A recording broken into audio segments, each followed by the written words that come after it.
Dear students, today we will discuss module 23, which talks of scientific research, right?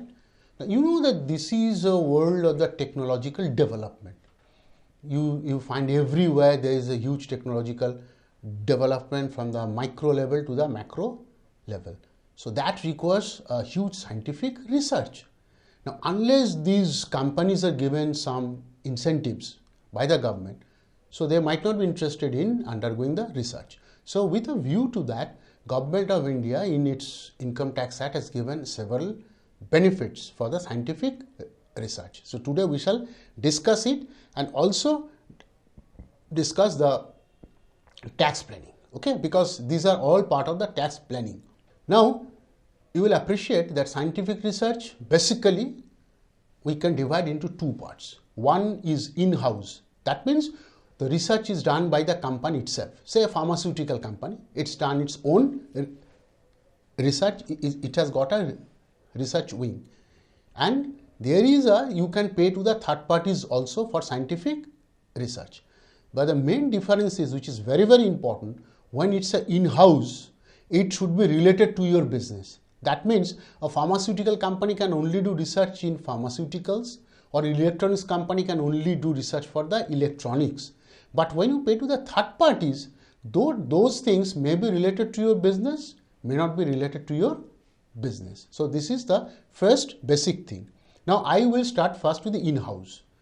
Now you will appreciate in case of in-house scientific research, the expenditures are of two types. One is a revenue expenditure and one is a capital expenditure. Now revenue expenditure means your cost of materials, salary of this research personnel. Now the entire amount is deductible. Whatever amount you spend, whatever amount the company spent for scientific research is fully deductible.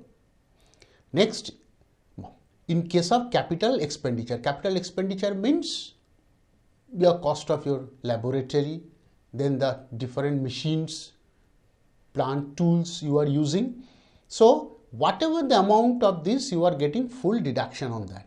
So technically whatever you spent on scientific research purpose, entire amount is deductible. Say you spent 100 for your revenue expenditure for scientific research, another say 250 for capital expenditure. So enter 350 is deductible. But here is a small point. In case of a company which are not doing any business which is not specified as a non-priority sector. That means say some of the examples I am giving, say manufacturing of alcohols, then manufacturing of cosmetics, these are not covered. Other than that, all the companies, they will get a deduction called weighted deduction. It's very interesting. For them, they will get whatever they spend for revenue part, they will get 150% of that. Once again, so if you spend 100 for revenue purpose, if you are a company, you are getting a deduction of 150.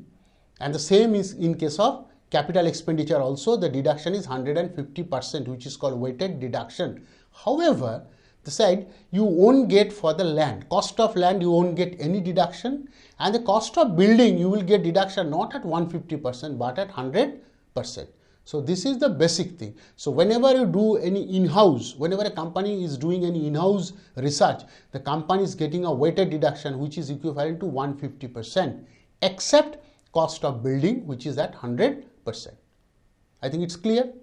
Now you will appreciate that companies may start their research earlier to the commissioning of the plant, because I first start with my research, I got a product, then I start producing the product. Now this the period on which scientific research is going on but business has not been started, we call it's a pre-commencement period. Now if you incur any expenditure, revenue or capital during this period, they said up to 3 previous years The entire amount is deductible in the year when you started the business. Am I clear or not clear? Suppose you start a business in 18-19. Earlier to 3 years means 17-18, 16-17, 15-16. Not earlier to that.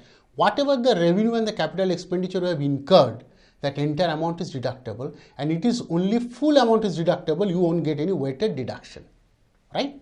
So once again, your deduction is, if you are a company, 150% of revenue and capital, and pre-commencement period 100% of the entire expenditure, right? This is all about the in-house. Then what happened to payment to outsiders? Now whenever it is a payment of outsider, there are different rates of deduction, right? First one, basically I will divide it into 3 broad parts. Number 1, if you make any payment to a national laboratory or an approved scientific institutions or IITs, you will get 150%. For approved research work, you will get a deduction of 150%, right? So suppose I am paying 1 lakh to IIT Delhi for an approved research project, rupees 1 lakh. So I will get a benefit of 1,50,000. Next one is payment to any approved university, college or other institutions. If it is for scientific research, it is 150%, but if it is any social or statistical research, it is only 100%.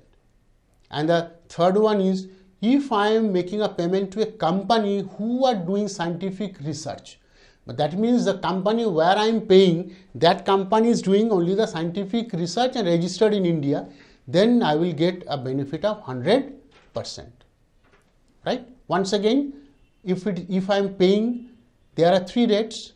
One is 150% for national laboratory, approved scientific institutions or IITs, 150% for approved universities, colleges or institutions doing scientific research, 150%, and doing social or statistical research, 100%. Suppose I pay 1 lakh to ISI Kolkata for a social research, I will get 100% of 1 lakh, right?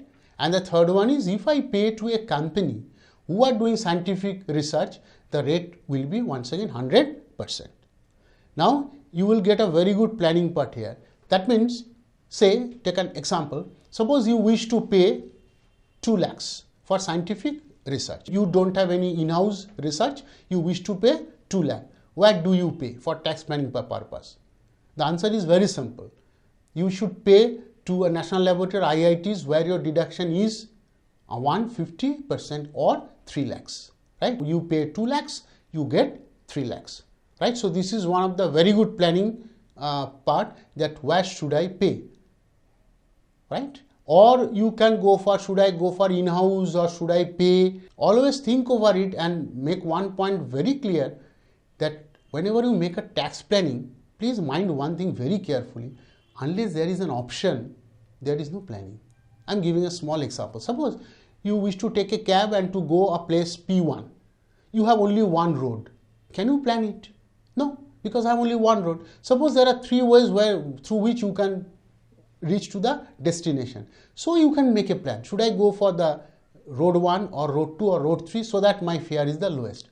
So please keep in mind, this is very, very important, that while you will do the tax planning, there must be some options. Out of the options, the best one to be chosen, so that my total tax is technically the lowest. Am I clear? So now I will move into this another part of the scientific research, which may be scientific research assets. Now I told you, now you know that if you purchase an asset, what happens? You can claim depreciation under section 32, you can claim additional depreciation under section 32, or in some cases some deductions are available also under 32 AD, which talks of, if you have a business in a notified backward area of 4 states, Andhra, Telangana, Bihar and West Bengal, then you are getting a deduction. So if you purchase an asset, which I term as a business asset, then you can claim this deduction. But if you can purchase an asset which is used for scientific research, you know that I told you earlier on, you will get 100% deduction or 150% deduction. So on that asset, you cannot claim any depreciation or additional depreciation or 32 AD. Am I clear? So whenever you purchase an asset, your asset should be divided into two. Asset used for scientific research, asset used for other than scientific research. On scientific research asset, you can claim in 1 year 100% or 150% as the case may be. And for the other asset, you can claim depreciation, additional depreciation and 32 AD. Right? Now come the another part which is very, very important for tax planning point of view, which is the sale of assets which are used for scientific research. Suppose, take an example. Suppose in year one company purchased asset for scientific research. So in that year, the company gets deduction. Now after 2 or 3 years, the company thinks that this asset the company no longer required the asset and it should be sold. Now the question is very interesting. We have a very good tax planning. Now there are two ways through which you can sell the scientific research asset. One, you can sell after you are converting the scientific research asset into business asset. That means you are now using this scientific research asset not as for the purpose of scientific research, but for the purpose of business, right? You are converting the scientific research asset into the business asset. That is one way. And second way is you can outright sell it. That means you are not converting it into business asset. You are directly selling to the party, right? Now, what are the tax implications? And on that, there will be a tax planning. When you are converting the scientific research assets into the business assets, what happens? It will be, so you have a business asset block. You know how the depreciation is being calculated. We have a block of assets where we have an opening value of the assets, add purchases, less sale proceeds. Now, whenever you are converting a scientific research asset into a business asset, you have to include the scientific research asset into the block. Yes. Now, at what value? Because you have purchased 2 years or 3 years back, at what value? You will appreciate the value will be nil. Why nil? Because in the year in which you have purchased the asset, you get full deduction. In fact, you might get higher deduction. So, the value of the asset was nil. So, when you include this asset to the block, its value will be nil. Then, whenever you sell the assets, you are deducting the value from the block, and on the remaining value, if it is a positive, you charge depreciation, and if it is negative, it will be a short-term capital gain, right? And the second one, if you don't convert into business asset, you will directly sell. Now, it has got two implications, although a bit controversial, but still, number one is there will be a business income, or which is called deemed profit under section 41, and it covers under section 41 subsection 3. Under section 41(3), what is your business income? Now, amount of deduction available and the sale proceeds, whichever is lower. I'm giving an example. Suppose you have purchased an asset for 1 lakh. You got a deduction of 1 lakh in that year. After 3 years, you are selling at rupees 70,000, the same assets. Now, what is your business, what is your deemed profit under section 41(3)? Deduction allowed or you enjoyed is 1 lakh, sale proceed is 70,000, whichever is less, 70,000. So, your business income will be 70,000. That means this will be added to your business income. That will be treated as a part of a business income on which you have to pay tax. And second part is, since you are selling an asset, you will appreciate any transfer of asset will raise capital gain. So, there may be a case of capital gain. It may be a short-term capital gain or it may be a long-term capital gain, depends on the holding period. You know that 36 months or above 36 months. But the problem is, to me, it's my own observation. To me, the second part should not be there, because a person cannot get benefit, twice benefit for one asset. Before I move, I must say we have two very interesting case laws. One is Farms and Pharmaceuticals versus CIT. Under that, it was stated that a company can take the short term or the long term capital gain. But that was 2004 case. But in 2008, we have another case called Maharashtra Hybrid Seed Limited versus CIT. When the court said, no, you can't do, I think the second one is correct. Because you can't do. You can't have, once you purchase an asset, you get a full deduction, then once you, if it is a loss, long-term capital loss, you get another deduction. That should not be the case. Well, so once again, to wind up the whole thing, that in case of scientific research, the tax planning is, number one, whether I go for in-house or I make a payment. Number two, if I make a payment, to whom I shall make a payment.